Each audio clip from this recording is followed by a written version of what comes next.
selective reporting and distortion have resulted in prevalence of wrong information and have misled the public, especially the young people in Hong Kong.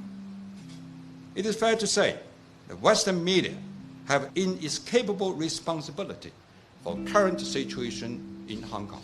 Well, he's absolutely correct. By any objective test, the Hong Kong police have handled these events with less aggression, less violence than any police force anywhere else in the world would do. First of all, the British colonial flag was hoisted in the wrecked ruin of the Legislative Assembly building, which was violently attacked. Imagine if a town hall in Britain were attacked and wrecked and a Chinese flag was hoisted inside the room, what the outrage would be. An example of light-handed policing is portrayed in the Western media as tyrannical, dictatorial policing. And that's simply objectively not true.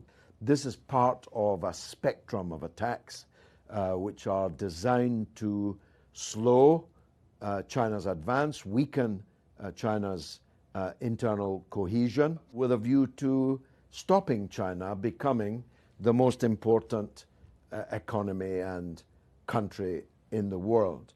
For the British state, they have never really accepted in their heart that their empire has gone and that Hong Kong is China. They have never really accepted that. They had to make the diplomatic withdrawal that they did in 1997, and they have tried ever since to keep as large a foothold on the people in the society and the economy in Hong Kong as they possibly could. Hong Kong is part of China. No foreign country should interfere in Hong Kong's internal affairs. We urge those foreign forces to respect China's sovereignty and security.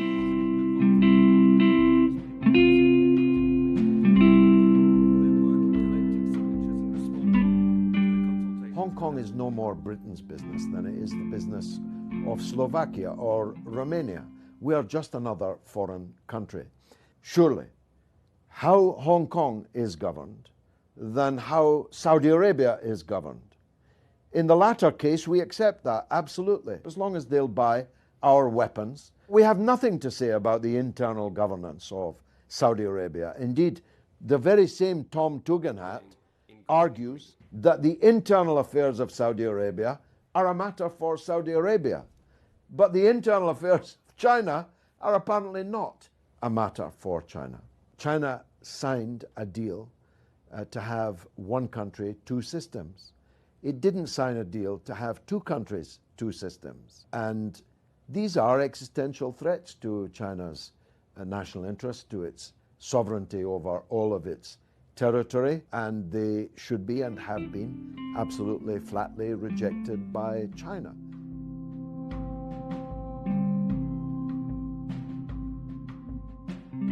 It's a masterclass in British hypocrisy, this one, because not only did we not give any democracy in 155 years to Hong Kong, we didn't even have democracy in our own country until 1929, when the last of the British women got the right to vote.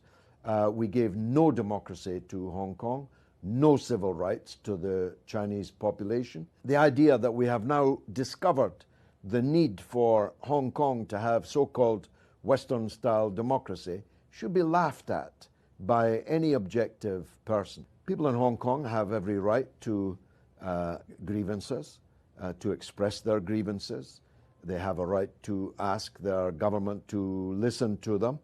And I'm sure that that lesson has been learned by the local government in Hong Kong and by the central government in Beijing. And it's important to, in the long term, win the hearts and minds of the young people in particular in Hong Kong, that they are Chinese, that they should be proud to be Chinese, that the day will come when many people in the world will wish that they were Chinese. And that battle, ideological battle, if you like, clearly still has to be won.